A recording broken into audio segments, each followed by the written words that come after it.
दिल्ली के नई Delhi railway station पर एक भिखारी रहता था। वह वहां आने जाने वाली रेलगाड़ियों में बैठे यात्रियों से भीख मांगकर अपना पेट भरता था। एक दिन जब वह भीख मांग रहा था तो सूट बूट पहने एक लंबा सा व्यक्ति उसे दिखा। उसने सोचा कि ये व्यक्ति बहुत अमीर लगता है, इससे भीख मांगने पर यह मुझे जरूर अच्छे पैसे देगा। वह उस लंबे व्यक्ति से भीख मांगने लगा।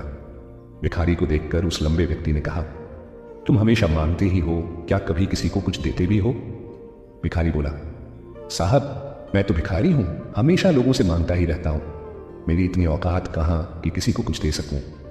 लंबा व्यक्ति बोला, जब किसी को कुछ दे नहीं सकते तो तुम्हें मांगने का भी कोई हक है? कुछ नहीं है, मैं एक व्यापारी हूं और लेन देन में ही विश्वास करता हूं।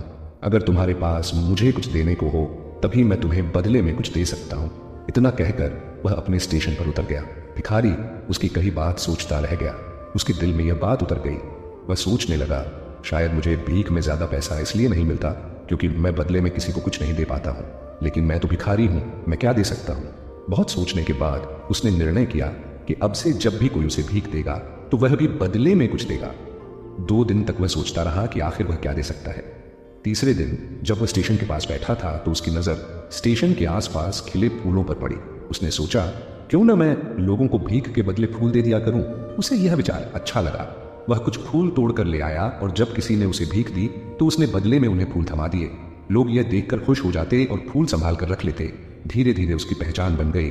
अब लोग उसे खुशी खुशी भीख देते क्योंकि बदले में उन्हें सुंदर फूल मिलते थे। कुछ दिनों बाद वही लंबा व्यक्ति फिर ट्रेन में मिला। भिखारी तुरंत उसके पास पहुंचा और बोला, साहब आज मेरे पास आपको देने के लिए फूल हैं, आप मुझे भीख दीजिए, बदले में मैं आपको फूल दूंगा। लंबा व्यक्ति मुस्कुराया और बोला, वाह, अब तुम भी मेरी तरह व्यापारी बन गए हो। उसने पैसे दिए और फूल लेकर स्टेशन पर उतर गया। यह बात भिखारी के दिल में और गहराई से उतर गई। उसने महसूस किया कि अब उसके पास जीवन बदलने की चाबी है। वह जोर से आसमान की ओर देखकर बोला, मैं भिखारी नहीं हूं, मैं व्यापारी हूं, मैं भी अमीर बन सकता हूं। लोगों ने सोचा कि यह पागल हो गया है, लेकिन अगले दिन से वह स्टेशन पर कभी नहीं दिखा। 6 महीने बाद मुंबई की ओर जाने वाली ट्रेन में वही लंबा व्यक्ति सूट बूट में बैठा था। उसके सामने एक और व्यापारी बैठा था। दोनों ने हाथ मिलाया। लंबा व्यक्ति बोला, क्या आपने मुझे पहचाना? दूसरे ने कहा, नहीं, हम पहली बार मिल रहे हैं। पहला व्यक्ति मुस्कुराया और बोला, नहीं, यह हमारी तीसरी मुलाकात है। पहली बार मैं भिखारी था जब आपने मुझे जीवन का नियम समझाया था, दूसरी बार मैंने आपको फूल दिए थे और आज तीसरी बार मैं एक सफल व्यापारी हूं। लंबा व्यक्ति हैरान रह गया और बोला, ओ, तुम वही भिखारी हो? भिखारी मुस्कुराकर बोला, जी हाँ, लेकिन अब मैं फूलों का बड़ा व्यापारी हूँ। लोगों ने मेरे फूल पसंद किए और उनकी वजह से मैं आज यह मुकाम पा सका। दोनों हंसने लगे और अपने अपने व्यापार की बातें करने लगे।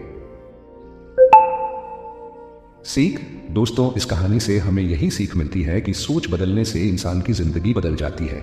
जब हम खुद को छोटा समझते रहते हैं तो हमेशा छोटे ही रहते हैं, लेकिन जब हम अपने आत्मसम्मान को जगाकर बड़ा सोचना शुरू करते हैं तो जीवन बदल जाता है। भिखारी ने खुद को व्यापारी मान लिया और वही उसकी सफलता की कुंजी बन गया। यह मोटिवेशनल कहानी आपको कैसी लगी?